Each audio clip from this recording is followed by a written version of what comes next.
Over the past few months, you and I have had the privilege of studying a couple of Jaguars and seeing how Browns Lane produced some of the finest saloons and Grand Tourers the world had ever seen. Yet today, we're taking a bit of a detour and looking at an underappreciated big cat, the frankly enormous yet hugely consequential Jaguar Mark X.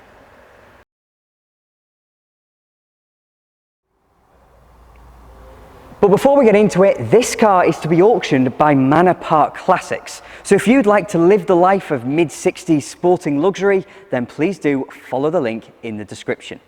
But to the Mark X itself, and this car is a bit of a mixed bag.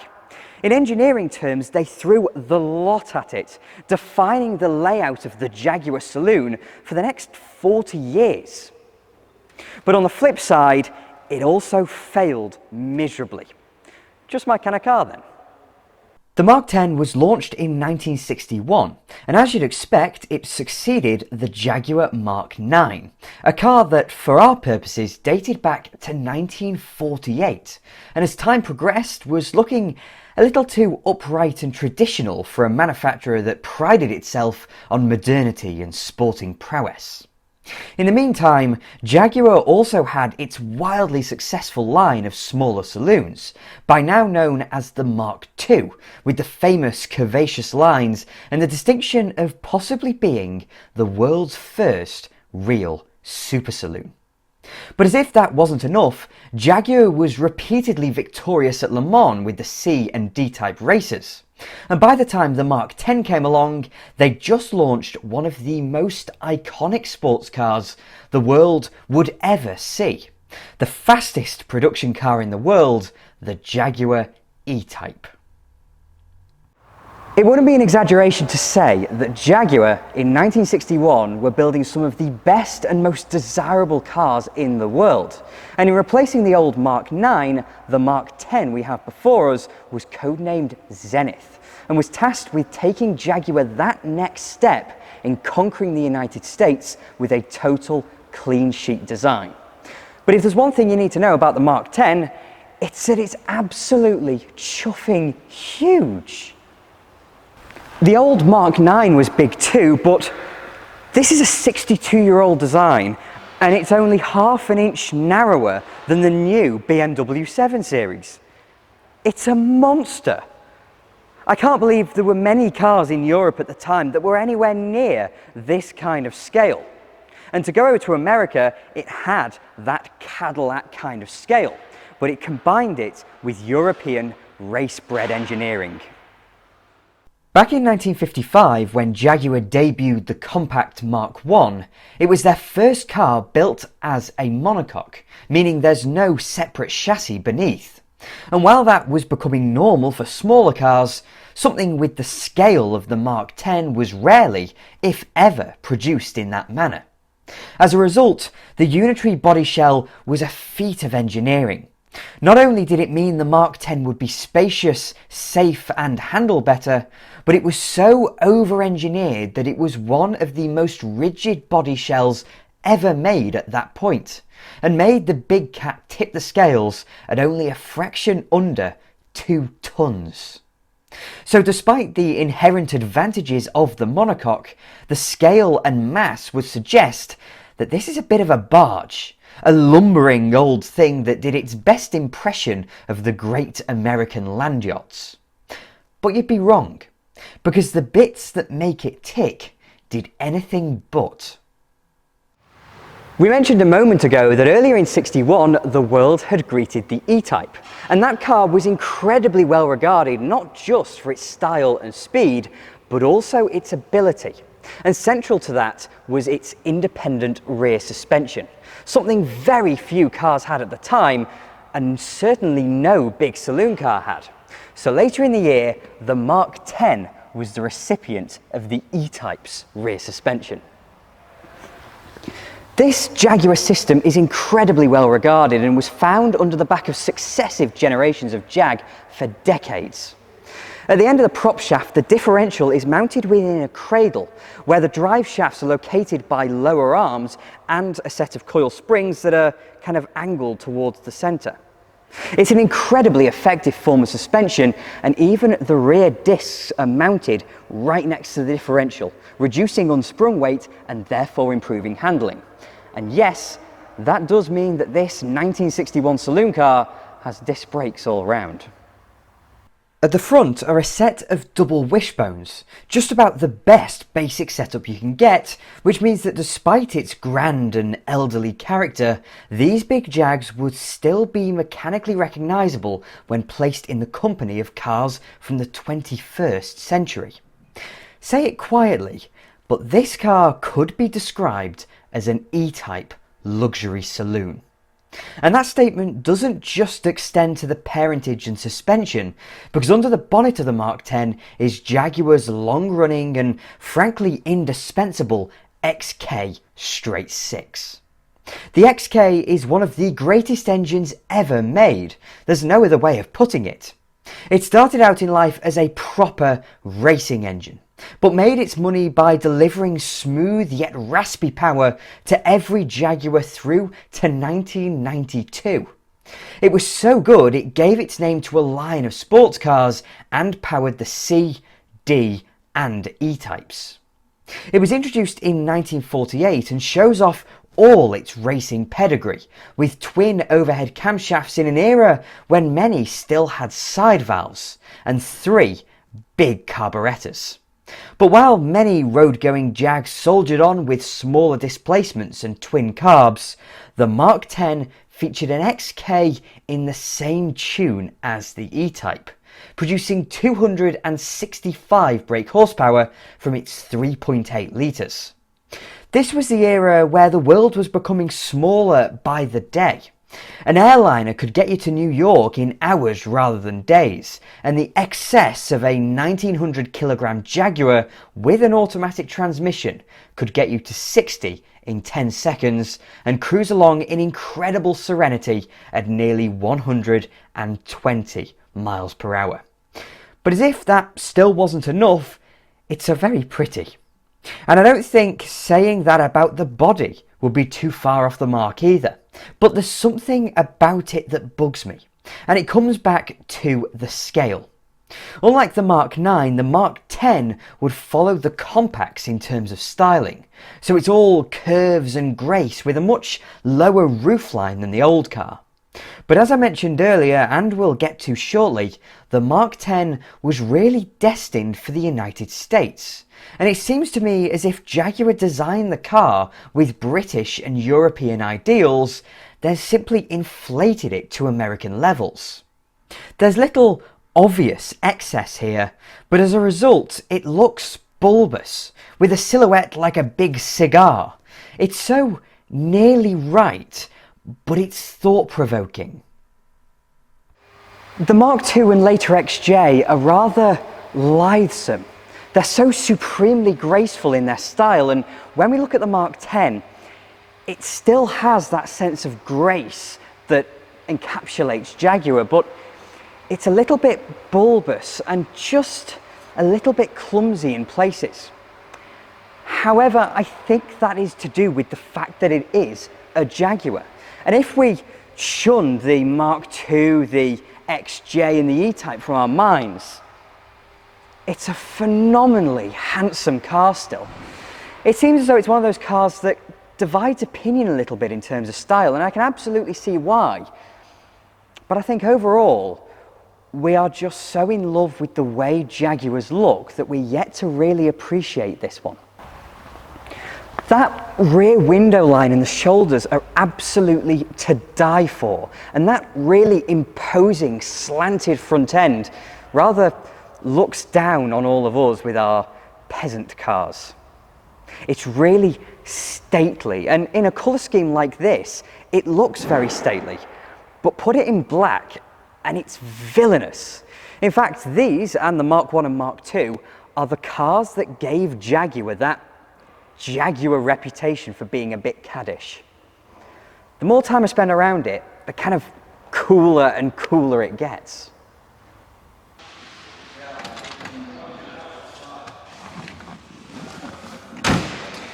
Now, when you come and sit in this car, it all gets a little bit questionable about where the size has gone, because although you know, old cars did have the windscreen very, very close to you and the dashboard tended to be in this kind of place.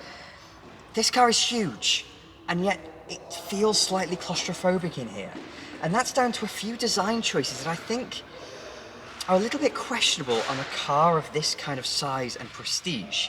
Like the steering wheel, for example. Yes, it was a done thing to have a huge steering wheel, but all Mark 10s came with power steering. So why do you need a wheel this size that's just going to get caught on your knees when you get in the car? And again, there's scale involved with this car, yet with the automatic transmission's gear lever, and the column here, you've got to stick your fingers in between the dashboard and the lever in order to put it into gear, which just feels silly. It's so strange how they've done this, but in other ways they've done really, really well, because there's width in here like you get in no other old car. And these seats, they're so cushiony and comfortable. I don't think I've ever seen individual front seats that are so big in a car before. Mental. But the quality of the materials generally, including the leather, is fantastic, because although this wood has aged, just the sheer amount of it and the quality of the wood they originally used is clearly very, very good. And I just love Jag interiors. I mean, there are little bits that are questionable, like I said, about the practicality, but look at these row of gauges. You've got your ammeter, fuel gauge, oil pressure and water temperature. Oh, it's just fantastic. And you've got all the switches which just click so fantastically. What a car. And below that, actually, again, because this is an expensive car, you have a little tray table. It's not that big, it only extends so far, but you can put butties on it or something like that. And beneath it you do have a little tiny shelf, but the main attraction of this car is the equipment. Now, it kind of fell down in the United States because, considering the size and the price of the car once it was imported, which in Britain these were very affordable, in the US these were very expensive, and similarly with the engine, where it's not considered quite big or powerful enough, this car didn't quite have enough equipment to compete with the real big, you know, US Cadillacs and stuff like that. But this car does have things like dual zone climate control. And I say climate control in the most liberal of senses, but it is there. 2 different zones. And in the middle, down at the bottom, it has electric windows all round. This is some serious, serious hunk of car for the early 1960s. Just want to mention, look at that window shape. That's incredible. And in the back of the Jaguar Mark 10, you can see why it feels so claustrophobic up front, because you get in and you think, Christ, how on earth have Jaguar managed to engineer a car that is so whopping that when you get in it, it feels claustrophobic? But in the back, there's just all the space in the world. I mean, I've got enough headroom. It's a very low car, actually, considering its width and length. But I've got all the knee room in the world, and I've got all the foot room in the world as well, because the bottoms of the front seats are all sculpted out. Not that it matters, because there's just so much room nonetheless. You didn't even need underneath the seats. But as we had in the front, we've got loads of little nice bits of equipment. So we've got the vents I mentioned down there. Again, we have electric windows, but this time in the back. And just like you do in the front, but I didn't mention, the quarter light's open, which is just the coolest thing in the world. But you can tell, judging by the size, that the Jag was meant to be chauffeured around. You are meant to sit in the back of this car and enjoy just kind of the opulence of it all. It is dramatically big. And nowhere does it show that more than the picnic tables. Look at them. It's like a proper office back here if you're doing executive things, or, you know, you can eat on it if you fancy, if you're being lower class and eating in your car. And you also even get a mirror so you can admire the gangster villainness of yourself. And gangster villainness this car definitely is, because although everybody holds the Mark II and the S-Type as the kind of bank robber cars, this is the car the likes of the Krays actually drove around all the time. And that's not to idolise people like that, because they're horrendous human beings, but that's the vibe from this car. It's kind of villainous. And this is the kind of thing that gave Jaguar that reputation. So this appears to be a recipe for success. Handsome, if intriguing styling, incredible suspension and a race-bred engine. And back in 1961, the press thought so too. The consensus was that this was yet another Jaguar with the potential to blow everything else out of the water. But that's not quite how it turned out. As I've alluded to a few times now, the Mark X was destined for the United States. While the Mark IX and its predecessors acted rather as limousines for the rich and famous in Europe, the Mark X was designed to become more of a performance luxury car, if you get what I mean.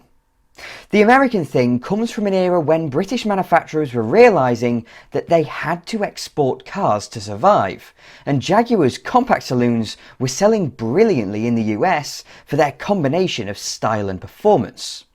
But the Mark I and II were far too small for American tastes.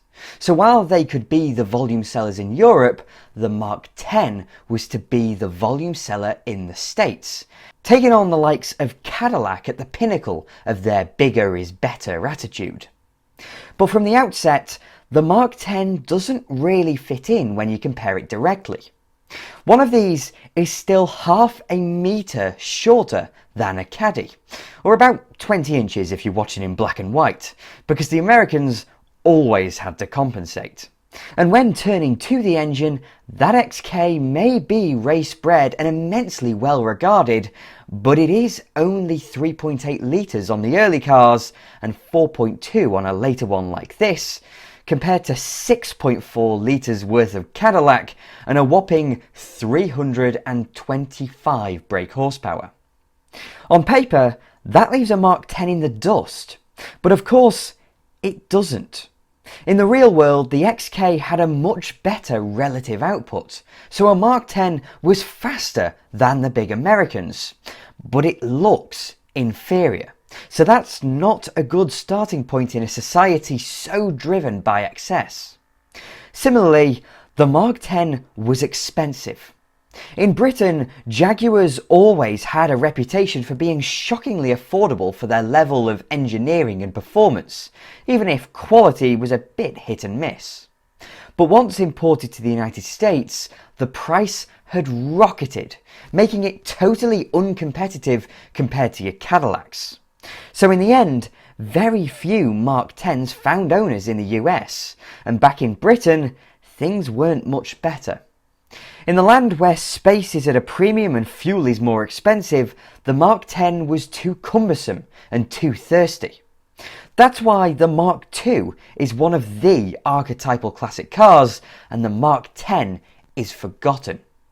The car was mildly facelifted and renamed the 420G in 1965, which is what this car is, but it pales in terms of success or recognition when compared to other Jags. But the overarching question is why the Mark II needed to exist. As an engineering concept and as an early super saloon, it's phenomenal, but it did have two quite big problems. First of all is the performance, because taken on its own, it's a very, very fast car, but the Mark II was actually quicker. Despite the fact it lacked that carburettor, it was smaller and therefore lighter.